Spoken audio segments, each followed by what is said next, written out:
बर्फ गिर रही थी, शांत, धीमी और गहरी। पहाड़ पूरी तरह सफेद चादर से ढके हुए थे, जैसे प्रकृति ने अपने सारे रंग किसी एक पल के लिए रोक लिए हों। इन्हीं पहाड़ों के बीच एक छोटा सा लड़का आर्यन बर्फ पर धीमे धीमे कदम रखता चला जा रहा था। उसके कंधों पर एक हल्का सा बैग था और उसके कपड़े बर्फ में पूरी तरह भीग चुके थे। उसकी सांसें तेज थीं और हर कदम जैसे एक नई लड़ाई थी।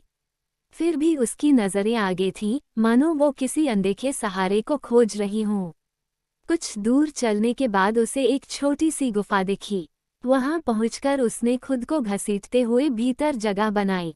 गुफा की दीवार से टिककर वह बैठ गया, अपने घुटनों को सीने से लगाकर खुद को गर्म रखने की कोशिश करते हुए।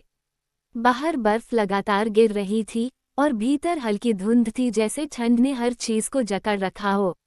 उसकी आंखों में डर था, थकावट थी, लेकिन कहीं ना कहीं एक चमक भी थी, एक विश्वास कि कोई आएगा। वक्त बीतता रहा, आसमान और भी गहरा हो गया था, पर फिर अचानक गुफा के दरवाजे पर एक टॉर्च की रोशनी चमकी। कुछ आवाजें सुनाई दी, तेज बूटों की आहट और इंसानी पुकारें। एक जवान रेस्क्यूअर अंदर आया, आर्यन को देखा और उसकी ओर झुक गया। उसने बड़े प्यार से लड़के को गोद में उठाया, एक गर्म कंबल उसके चारों ओर लपेटा और उसे सीने से लगा लिया। आर्यन कांप रहा था, लेकिन अब उसकी सांसों में थोड़ा सुकून था। उसने आंखें बंद की और पहली बार ऐसा महसूस किया जैसे वो अब वाकई सुरक्षित है। रेस्क्यू टीम आर्यन को लेकर धीरे धीरे पहाड़ से नीचे गांव की ओर रवाना हुई। जैसे ही उनका वाहन गांव में पहुंचा, लोगों की भीड़ इकट्ठा हो गई। आर्यन की मां दौड़ती हुई आई और उसे गले से लगा लिया, इतने जोर से जैसे वो फिर कभी उसे खोना नहीं चाहती हो। पिता ने उसका सिर सहलाया और उसकी पीठ।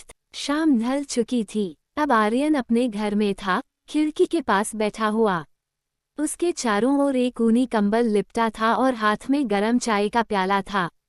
वह बाहर झांक रहा था, बर्फ अब भी गिर रही थी, लेकिन अब वो डरावनी नहीं लग रही।